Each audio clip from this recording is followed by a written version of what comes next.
প্রত্যেকটা মেয়েরই স্বপ্ন নিজের একটা আলাদা গোছানো সংসার হবে, যেখানে দামি আসবাবপত্র না থাকলেও মানসিক শান্তি থাকবে, কেউ খবরদারি চালানোর মতো থাকবে না। আর এমন একটা সংসার আমি পেয়েছি আলহামদুলিল্লাহ। আমার সংসারে নাক গলানোর মতো কেউ নেই।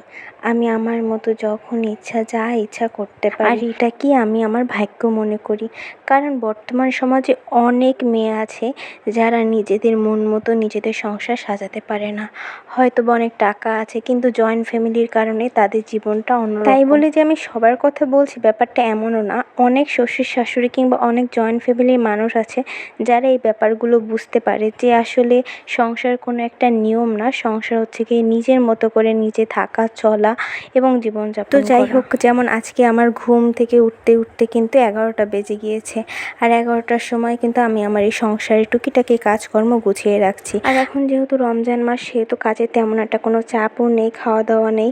এই কারণেই হয়তো বা 11টার সময় উঠতে পেরেছি, তা না হলে কিন্তু 11টার সময় কিন্তু আমার রান্না বসায় দেওয়া। আর সবথেকে বড় কথা, আমার এই সংসারটা কিন্তু অনেক সাধনার, কারণ এই সংসারের একটা চায়ের চামচও কিন্তু আমার নিজের হাতে কেনা, নিজের পছন্দের কেনা, যার কারণে আমার এই সংসারের প্রতি মায়া কিন্তু অনেক গুণ বেশি, যেটা কিন্তু গুছানো সংসার যারা পায় তাদের সেটা হয় না। মানে তারা সেই পরিমাণ একটা মায়া করতে পারে না যে পরিমাণ মায়াটা আমাদের হয়, যারা হচ্ছে গিয়ে নিজেরা নিজেদের মতো সংসার গুছায়, প্রত্যেকটা জিনিস কেনে।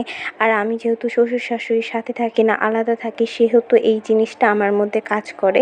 আমি যদি দেরিতেও কাজ করি তবুও এই সংসারের প্রতি কিন্তু আমার আলাদা একটা মায়া ভালোবাসা থেকেই যায়। আর ছোট থেকেই আমার স্বপ্ন ছিল যে আমি এরকম একটা সংসার গুছাবো যেখানে আমার নিজের অধিকার থাকবে, মানে নিজের মতো করে নিজে গুছাতে পারবো। সেখানে দামি ফার্নিচার কিংবা জিনিসপত্রের দরকার নেই, কিন্তু কেউ আমার উপরে আঙ্গুল তুলে বলতে পারবে না কেন এটা করলা, কেন ওটা করলা। তো আলহামদুলিল্লাহ, আল্লাহ আমার সব আশায় পূরণ করেছে। হয়তো বা কোনো আশা দেরিতে, কোনো আশা তাড়াতাড়ি, কিন্তু অবশ্যই পূরণ হয়েছে আমার সব আশা। আমি আমার এই বিবাহিত জীবনে এমন কাহিনী শুনেছি অনেক আপুদের কাছ থেকে, যে তারা শ্বশুরবাড়ি গিয়ে 1 প্লেট ভাত নিয়ে খেতেও দ্বিধাদ্বন্দ্ব করে। সো এই জিনিসটা আমার কাছে খুবই খারাপ লাগে। মানে শ্বশুরবাড়িতে 1 গ্লাস পানি কিংবা 1 প্লেট ভাত মানে নিঃসংকোচনে খাওয়া যায় না। যদি সেটা নিজের সংসার হতো তাহলে কিন্তু তার কোনোই সমস্যা ছিল না, তখন একবারের জায়গা 10 বার খেলেও কেউ কিছু বলার ছিল না বা কেউ কিছু দেখতেও না। তো এই জিনিসটা আর কি, নিজের সংসার থাকা মানে আলাদা একটা সেফটি, নিজের মন মতো চলা, নিজের স্বাধীনতা। আর স্বাধীনতা পছন্দ করে না এমন কোনো নারীকে আপনি খুঁজেই পাবেন না। সব নারীই চায় নিজের মতো করে চলতে, নিজের মতো করে জীবনযাপন করতে। আর আমিও কিন্তু এর ব্যতিক্রম না। আমিও কিন্তু স্বাধীনভাবে চলাফেরা করতে, স্বাধীনভাবে ঘুরতে এবং স্বাধীনভাবে ঘর গুছাতে অনেক পছন্দ করি, এবং কি আমার স্বামীও আমাকে অনেক সাহায্য করে স্বাধীনভাবে চলাফেরা করতে, আমার কথাকে গুরুত্ব দেয়। এর থেকে বেশি একটা নারী কী চায় বলেন?